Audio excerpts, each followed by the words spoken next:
Well, good morning viewers, it's Jonno from Out and About with Jonno and Jez. Another cold winter's morning here on Fig Tree Farm.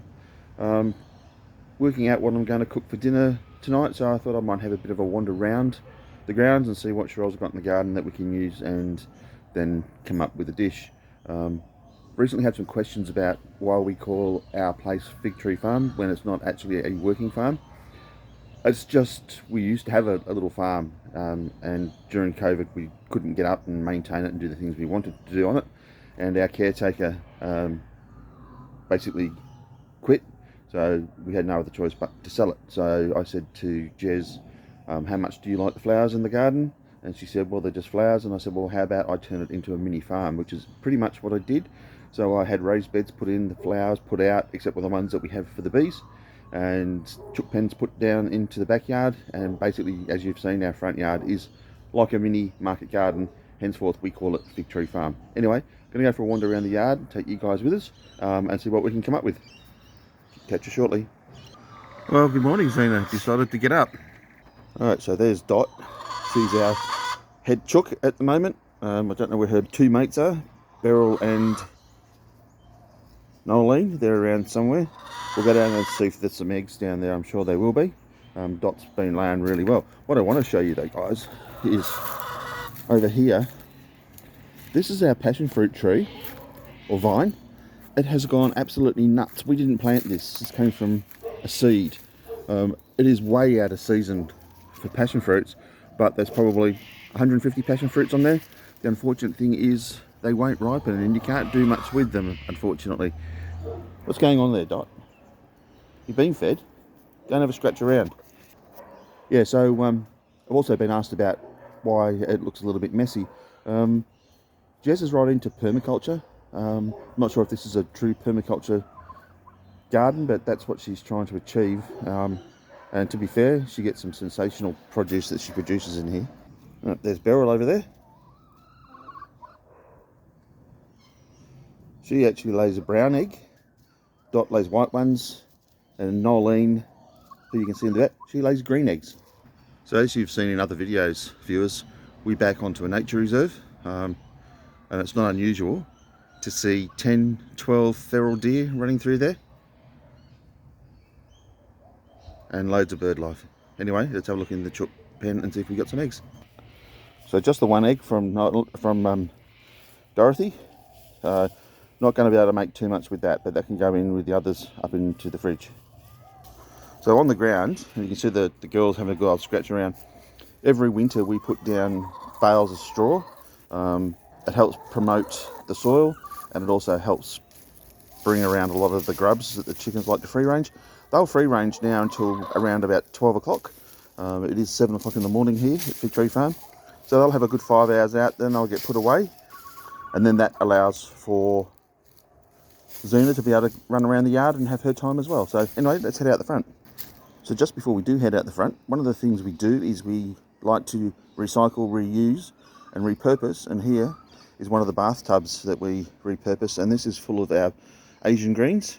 So they're coming along really, really nice. I'm thinking could be a stir fry. We do like stir fries. So anyway, that's in the backyard. We'll head out the front.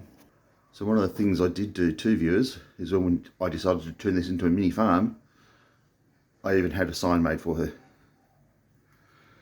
Kind of broke Cheryl's heart when we did sell the farm because she really loved it, but it just wasn't feasible. So that's actually made by her brother, believe it or not.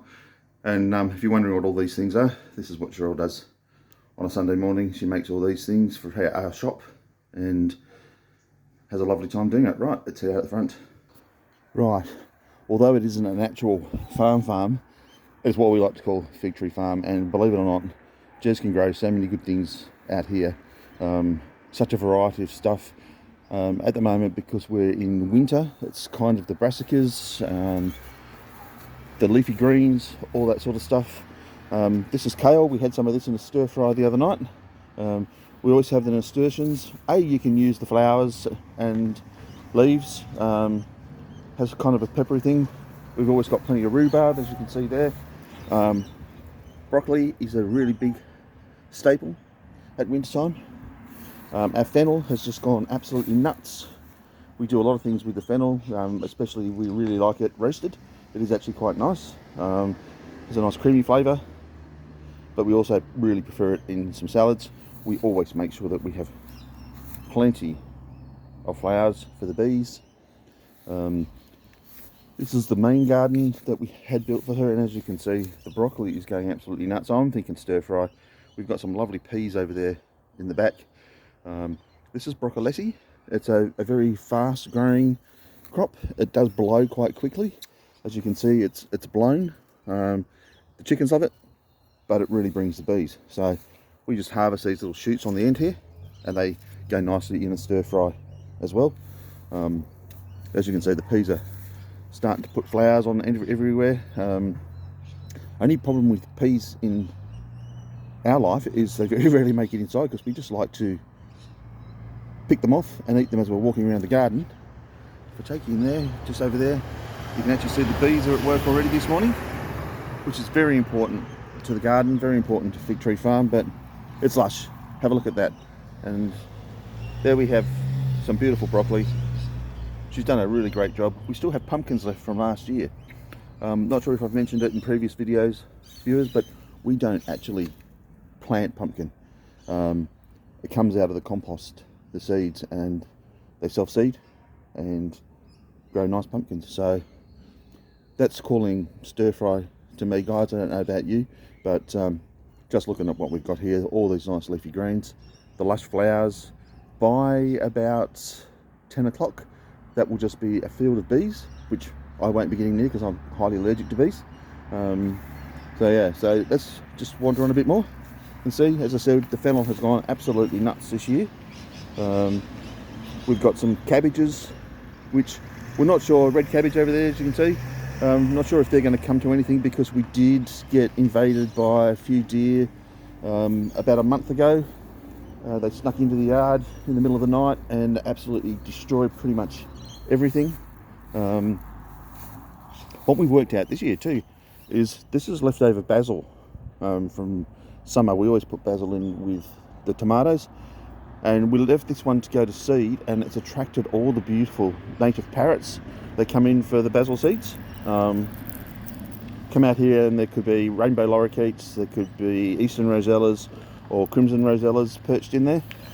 It's funny because, as I said, we are in winter at the moment, but the tomatoes are starting to pop up. I think Jess told me yesterday she's only about 2 weeks from putting her first tomatoes in, even though at the moment I'm outside.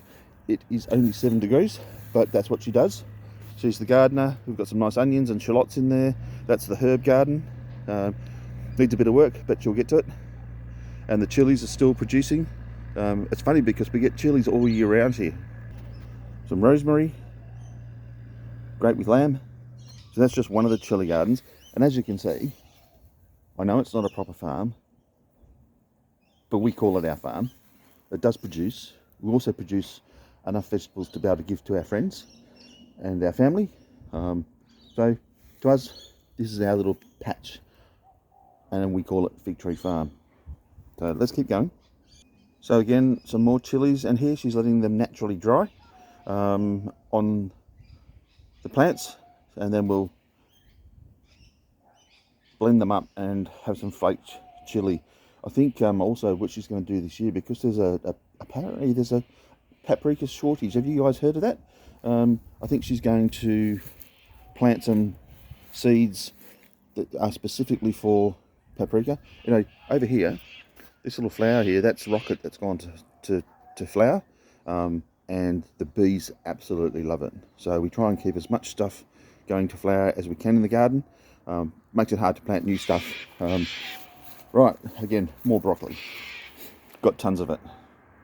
So I'm thinking maybe chicken and cashew stir fry. That sounds pretty good. Got some beetroots that have blown there, some more rhubarb. In that little garden down there, we're waiting for the asparagus to start popping up. That will happen in about 3 to 4 weeks. We'll start seeing the first of the asparagus. But anyway, this is Fig Tree Farm. We call it Fig Tree Farm. We love it. It produces really good stuff. Cheryl is amazing in the garden. I think I'm pretty amazing in the kitchen, if I do say so myself. So with what I've seen out here, I'll come out this afternoon when it's a bit warmer and I'll pick some vegetables and I will do a stir-fried chicken with cashews. So I'm going to leave this video here, guys. You can see what we do. This is just a bit of a tour around the farm. I don't think I've done a proper one before, but it provides everything that we need, and also for friends and family. So I will sign off here. If you like what we do, please subscribe to the channel, give us a thumbs up, leave a comment, ask a question, and please share the video to your socials, because that really helps us grow. And to be fair, you guys have been fantastic, and we couldn't do this without you. You give us inspiration. So we will catch you in the next one. Cheers, guys.